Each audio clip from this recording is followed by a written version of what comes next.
स्वागत है सब पत्रकार मित्रों का। मेरे साथ यहाँ पे उपस्थित अशोक छाबड़ा जी, शमशेर जी, राजवीर रोहिला जी, बहुत सम्मानित पत्रकार भाइयों बहनों, आप सब लोग जानते हैं कि 17 जुलाई को दुनिया के सबसे लोकप्रिय नेता नरेंद्र मोदी जी हरियाणा प्रदेश के दिल यानी कि जींद के अंदर विशेष सौगातें लेकर के और हम सबसे मिलने आ रहे हैं। ये प्रधानमंत्री जी का दौरा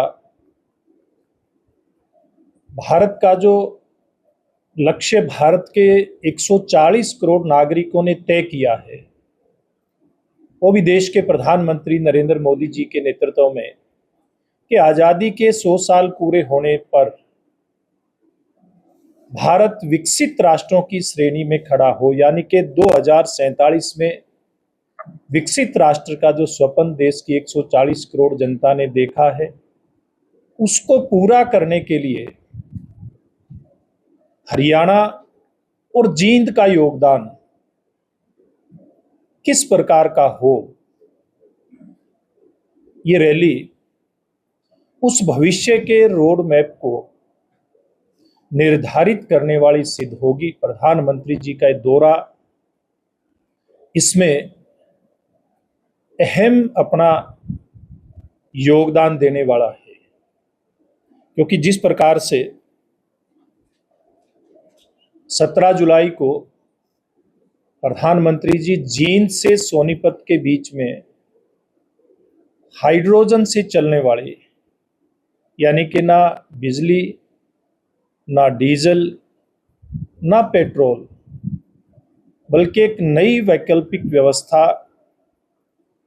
जो दुनिया के कुछ एक अग्रणी देशों में अपनाई गई है, उस व्यवस्था के चलते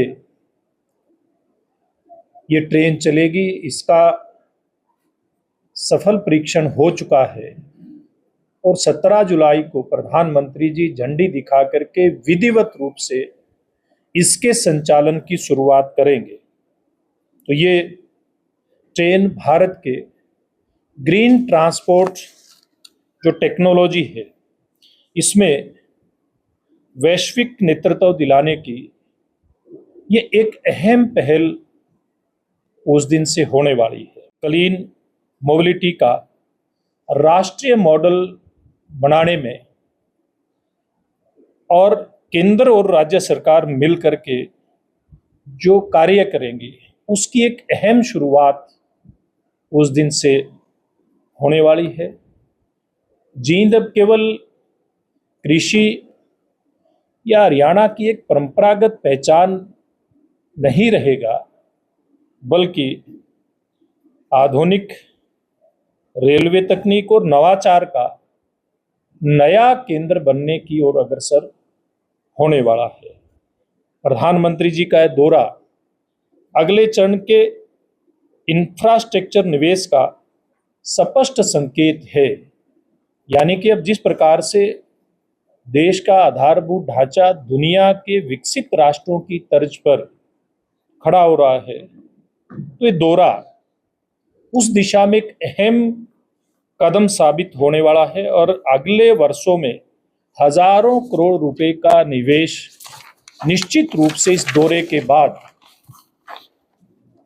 विशेषकर जींद क्षेत्र के अंदर होने वाला है। उत्तर भारत का सबसे मजबूत लॉजिस्टिक कॉरिडोर बनाने की दिशा में राष्ट्रीय राजमार्ग, एक्सप्रेसवे और रेलवे परियोजनाओं का एकीकृत नेटवर्क विकसित किया जा रहा है, यानी कि ये सारा जो आधारभूत ढांचा यहाँ पर विकसित होगा, वो हरियाणा को और जींद को एक मजबूत लॉजिस्टिक हब के रूप में स्थापित करने में अपना अहम योगदान देने वाला है।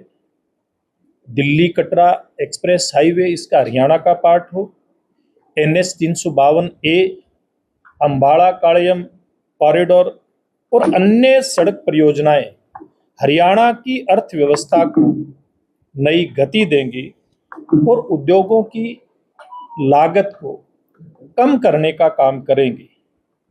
इसी प्रकार से बीकानेर सिवानी सोनीपत कॉरिडोर पश्चिम भारत से उत्तर भारत की कनेक्टिविटी को मजबूत करेगा और कृषि व औद्योगिक जो परिवहन है उसको एक नई दिशा और नई गति देने का काम करेगा। जींद के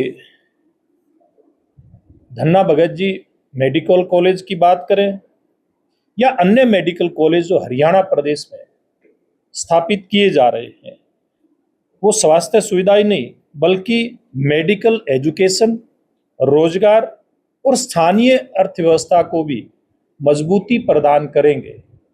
और हम सब लोगों का सौभाग्य है कि जो घोषणा देश के प्रधानमंत्री नरेंद्र मोदी जी ने देश भर के हर जिले के अंदर एक मेडिकल कॉलेज बने, हरियाणा की अगर बात करें तो हरियाणा ने इस दिशा के अंदर बड़ी तेज गति से कदम बढ़ाए हैं। इससे पूर्व 15 जिलों के अंदर मेडिकल कॉलेज स्थापित हो चुके हैं और हम सब के लिए बड़े सौभाग्य की बात है कि उस दिन जींद का हमारा मेडिकल कॉलेज धन्ना भगत जी के नाम से जो स्थापित यहाँ पर हुआ है, भिवानी का मेडिकल कॉलेज, ये जनता को सेवा के लिए समर्पित होंगे। तो ये बहुत बड़ा एक कदम जींद और हरियाणा के विकास में उस दिन होने वाला है। हमारी जो भारतीय संस्कृति और इसमें हमारे सिख समाज का, हमारे सिख गुरुओं का बहुत बड़ा हमारी संस्कृति को मजबूत करने में योगदान है, देश को मजबूत करने में बड़ा योगदान है। एक सिख म्यूजियम की स्थापना भी कुरुक्षेत्र के अंदर होगी, जिसका उस दिन शिलान्यास देश के प्रधानमंत्री जी के हाथों से होने वाला है। इसी प्रकार से हरित ऊर्जा, इलेक्ट्रिक मोबिलिटी और हाइड्रोजन आधारित परियोजनाएं आने वाले समय में युवाओं के लिए नए रोजगार और स्टार्टअप अवसर पैदा करने वाली हैं। यानी कि ये जींद से जो सोनीपत के बीच में हाइड्रोजन ट्रेन चलने वाली है, ये केवल जींद और सोनीपत को कनेक्ट करने का कोई उपक्रम नहीं है। इसके कारण से एक नए विजन के साथ हमारे युवा आगे बढ़ने के लिए निश्चित रूप से प्रोत्साहित होंगे। तो डबल इंजन की जो सरकार है, अब वो विकास के अगले चरण में स्पीड, स्किल और सस्टेनेबिलिटी पर विशेष रूप से फोकस कर रही है। और अगर हम बात करें हरियाणा प्रदेश के दृष्टिकोण से, हमारा जो हरियाणा है ये आधुनिक औद्योगिक क्लस्टर, वेयर हाउसिंग और मल्टी मॉडल लॉजिस्टिक को बढ़ावा देकर के निवेश का एक नया वातावरण तैयार करने में कामयाब होगा। अगर हम सरकार के लक्ष्य की बात करें तो सरकार हर जिले को बेहतर सड़क, बेहतर स्वास्थ्य और बेहतर शिक्षा तथा बेहतर डिजिटल कनेक्टिविटी से जोड़ा जाए, इस दिशा के अंदर तेज गति के साथ काम कर रही है। और अगर जींद रैली की हम बात करें, जिस प्रकार से अभी 2 दिन पहले जींद के अंदर बैठक हुई थी, उसमें हरियाणा प्रदेश के हमारे यशस्वी मुख्यमंत्री नायब सैनी जी आए थे, हमारी प्रदेश की अध्यक्ष बहन डॉक्टर अर्चना गुप्ता आई थी।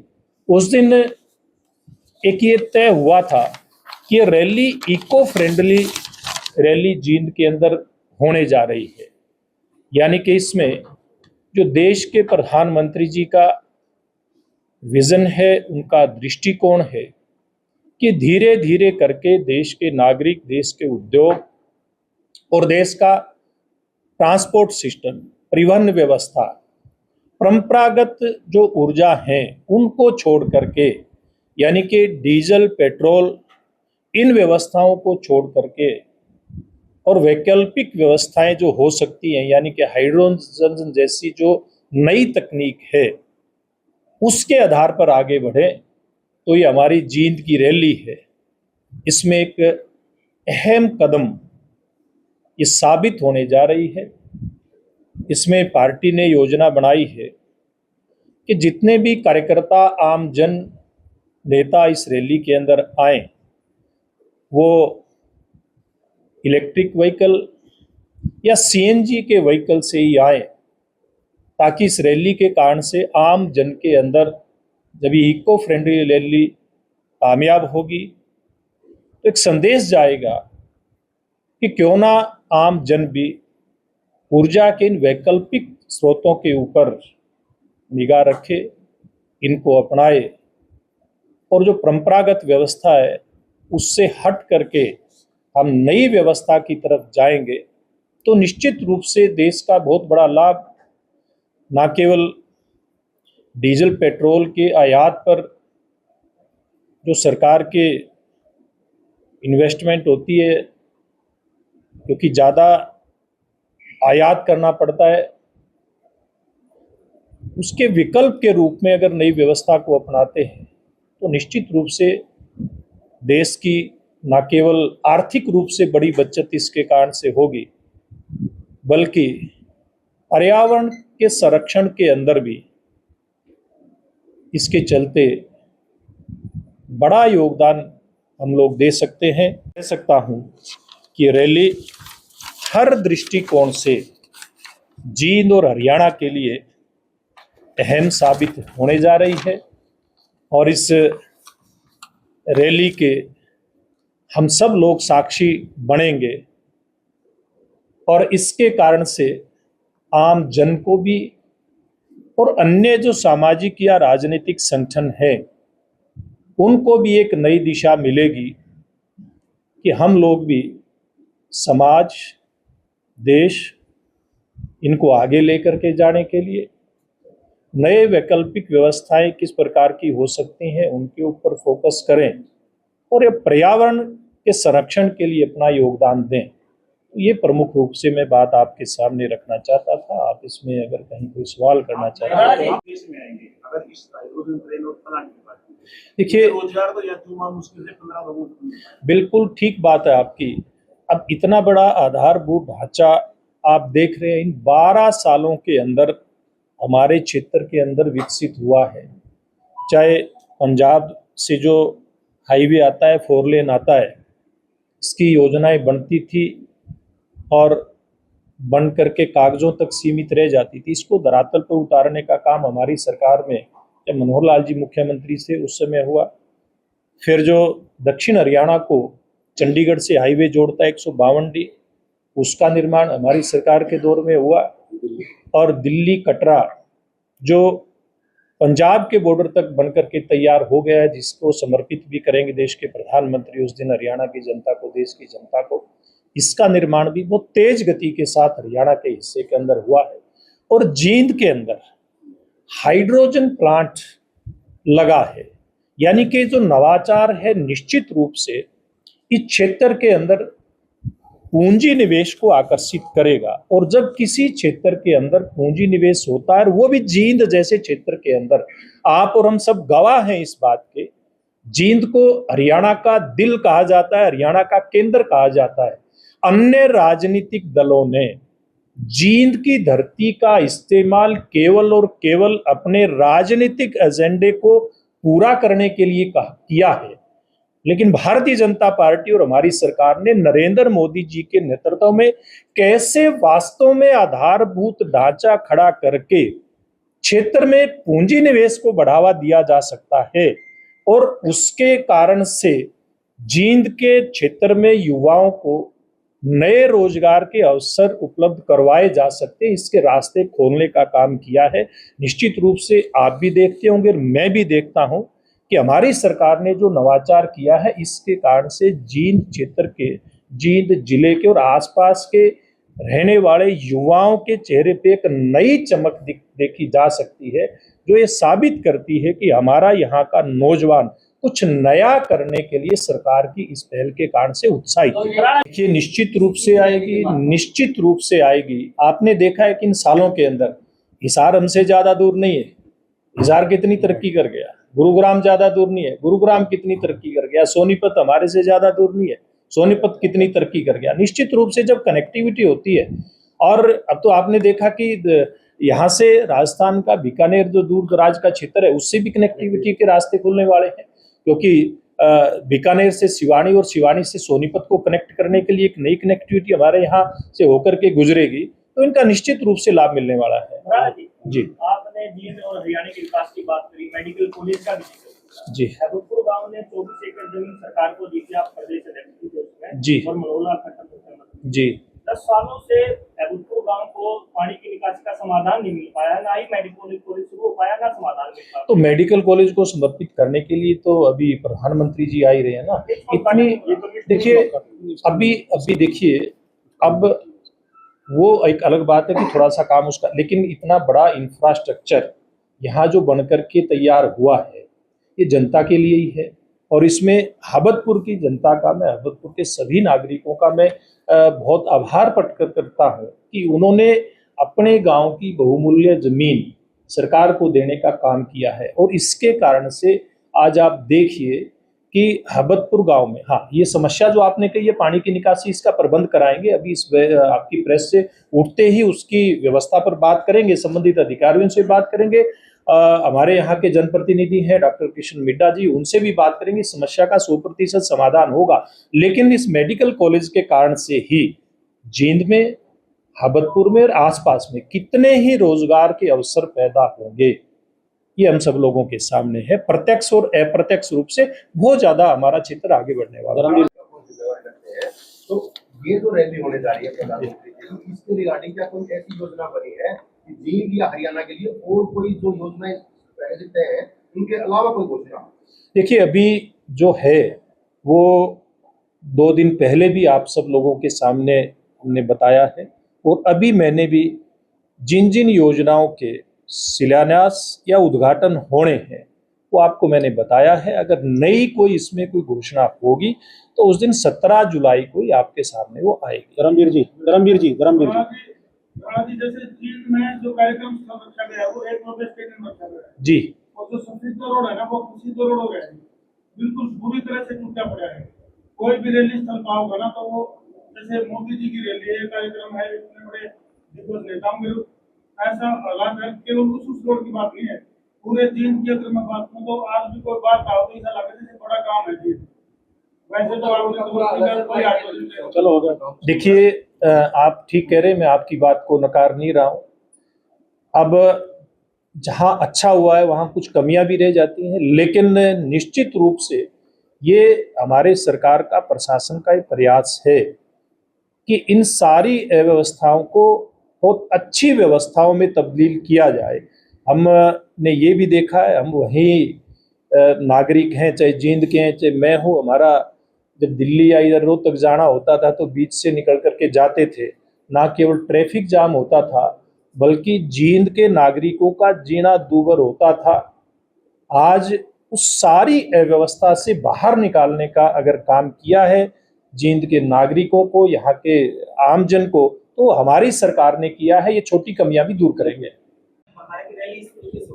लेकिन दिल्ली के नेशनल मीडिया ने इस विषय को कवर किया कि वहाँ जो चाइनीज लिथियम बैटरी जो ई रिक्शा में यूज हो रही थी उनको मोबाइल ऐप से हैक किया जा सकता था, तो प्रैक्टिकली नेशनल मीडिया ने उठाया।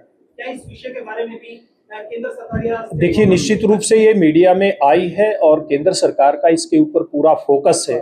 भविष्य में इस प्रकार की घटना ना हो, ये केंद्र सरकार इस बात को सुनिश्चित करेगी। इस बात के लिए पहले ही केंद्र सरकार की तरफ से संबंधित अधिकारियों की तरफ से बात आ चुकी है। यहाँ अभी तक हाइड्रोजन गैस का प्रोडक्शन यूनिट शुरू नहीं है। हाइड्रोजन गैस जो है अभी बाहर से अदर स्टेट से आ रही है, तो अब भविष्य में कभी हाइड्रोजन, देखिए जींद में उसका प्लांट लगने जा रहा है। जींद इस मामले में मैं समझता हूँ हरियाणा का तो नेतृत्व 100% करने वाला है। इको फ्रेंडली रहती है। आपने कितने, देखो जो पर्सनल व्हीकल जाएगा वो अलग है जी, कितनी बसें या दूसरे जो सीएनजी और कितने आइडेंटिफाई किया? देखिए, अभी हमारी टीम जो परिवहन व्यवस्था में लगी है, इसके आइडेंटिफिकेशन में वो लग रही है, और 100 से ज़्यादा बसें और इस प्रकार की 500 से ज़्यादा गाड़ियों की व्यवस्था तो मुझे भी जानकारी में है।